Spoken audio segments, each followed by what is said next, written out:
দুইটি বৃত্তের সাধারণ জ্যা এর সমীকরণ নির্ণয়। আমরা এখানে দেখব দুইটি বৃত্তের সাধারণ জ্যা এর সমীকরণ নির্ণয়। আমরা সাধারণ জ্যা এর জানি, অর্থাৎ দুইটি বৃত্তের একটি জ্যা, যেই জ্যাটা একটি জ্যা হিসেবে কাজ করে দুইটি বৃত্তের ক্ষেত্রে, তাহলে ওই জ্যাটাকে ওই বৃত্ত দুইটির সাধারণ জ্যা বলা হয়। আমরা যদি দুইটি বৃত্ত অঙ্কন করি, ওই দুইটি বৃত্তের একটি জ্যা যদি থাকে তাহলে ওই জ্যাটা হবে সাধারণ জ্যা। আমরা যদি দুইটি বৃত্ত অঙ্কন, তাহলে এখানে দুইটি বৃত্ত, এই দুইটি বৃত্ত পরস্পর যেই বিন্দুতে ছেদ করে, আমরা ধরি এটি এই এ বিন্দু, এটা যদি হয় এ এবং এটা যদি হয় বি, এই দুইটা বিন্দুর সংযোগ রেখাই হবে এই দুইটা বৃত্তের সাধারণ জ্যা। আমরা যদি এই সংযোগ সরল রেখাটা অঙ্কন করি, এরকম হবে, তাহলে এই রেখাটাই হবে ওই দুইটা বৃত্তের সাধারণ। তাহলে এই এ বি সরল রেখাটাই হবে এই দুইটি বৃত্তের ক্ষেত্রে সাধারণ জ্যা।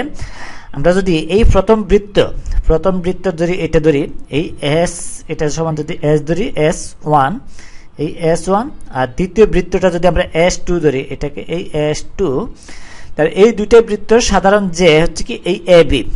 তাহলে আমরা প্রথম বৃত্তের সমীকরণ যদি লিখি, মনে করি এই বৃত্ত দুটির সমীকরণ আমরা লিখতে পারি, এই প্রথম বৃত্তের ক্ষেত্রে একটি সমীকরণ পাওয়া যাবে, দ্বিতীয় বৃত্তের ক্ষেত্রে একটি সমীকরণ পাওয়া যাবে, এবং দুইটি মনে করি বৃত্ত দুইটির সমীকরণ,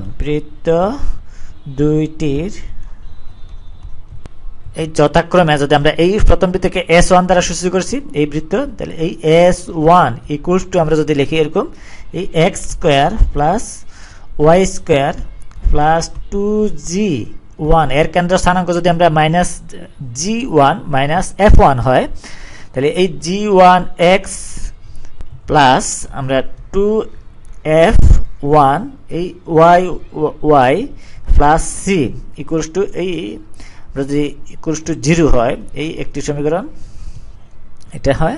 তাহলে এই s ইকুয়ালস টু আমরা 0 লিখতে পারি, s1 ইকুয়ালস টু আমরা 0 লিখতে পারি। আবার দ্বিতীয় বৃত্তের ক্ষেত্রে আমরা যথাক্রমে লিখেছি, এই s2 ইকুয়ালস টু আমরা লিখতে পারি এরকম, এই x square plus y square plus 2g2x এর কেন্দ্র স্থানাঙ্ক আলাদা হবে, তাহলে এই g2x প্লাস আমরা লিখি, তাহলে এই f2y প্লাস c2, এটা হবে c1, এটা হবে c1 ইকুয়াল টু 0। এটা সমান যদি আমরা 2 নং সমীকরণ দেই, তাহলে এই s2 ইকুয়ালস টু 0 আসবে। আমরা যদি এখানে এই 1 নং সমীকরণ থেকে 2 নং সমীকরণ বিয়োগ করি, তাহলে এই x এর এখন 1 নং থেকে 2 নং সমীকরণ 2 নং বিয়োগ করে পাই, 2 নং বিয়োগ করে পাই,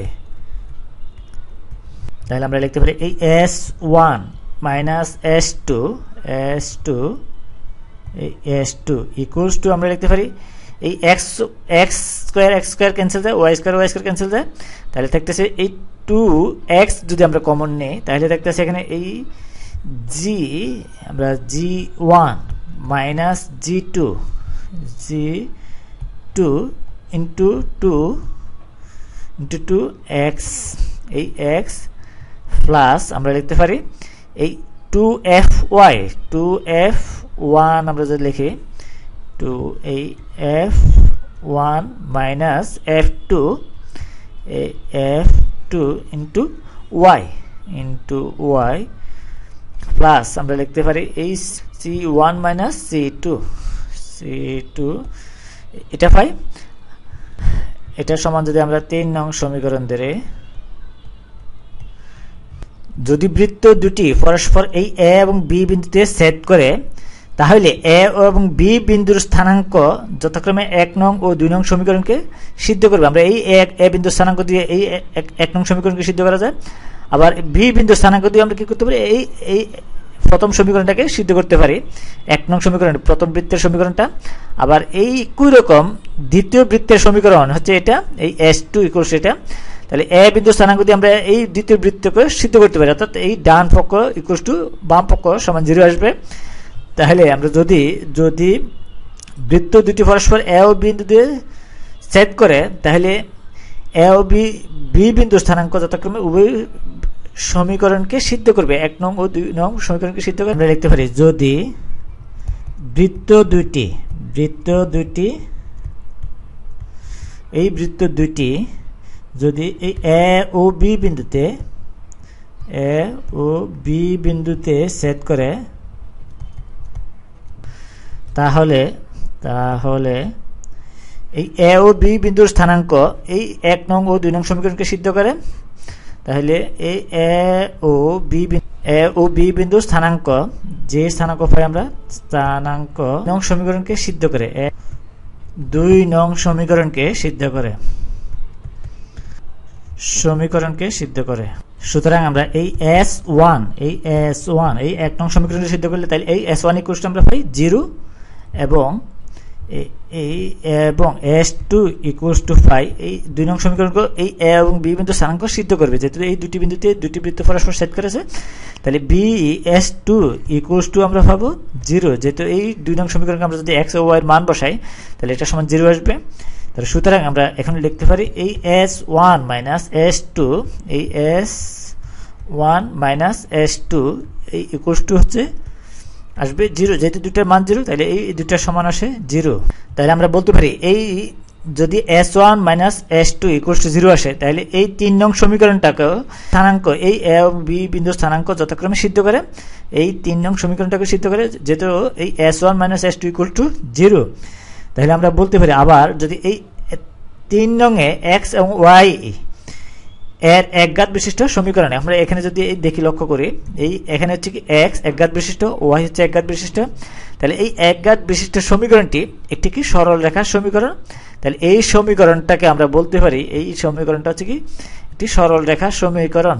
তাহলে এই সরল রেখাটা হচ্ছে কি এই সাধারণ যেটা এই দুটি বৃত্তের একটি যে হিসেবে কাজ করেছে। তাহলে আমরা বলতে পারি এই 3 নং সমীকরণটি একটি সাধারণ বৃত্তের দুটি বৃত্তের সাধারণ যে। তাহলে এই 3 নং সমীকরণটি আমরা বলতে পারি এই 3 নং সমীকরণটি যেটা একঘাত বিশিষ্ট সমীকরণ। তাহলে এই সমীকরণটি এই x এর পাওয়ার এখানে 1 এবং y এর পাওয়ার 1, তাহলে এটা একঘাত বিশিষ্ট সমীকরণ। তাহলে এই একঘাত বিশিষ্ট সমীকরণ একটি সরল রেখা নির্দেশ করে। তাহলে এই 3 নং সমীকরণটি যেটা একটি সরল রেখা সমীকরণ, তাহলে এই 3 নং সমীকরণটি এই বৃত্ত দুটির সাধারণ যে। তাহলে এই 3 নং সমীকরণটি বৃত্ত দুটি সাধারণ যে এ বি কে নির্দেশ করে, এই এ বি সরল রেখাটাকে নির্দেশ করে। তাহলে এই যে এ বি কে নির্দেশ করে।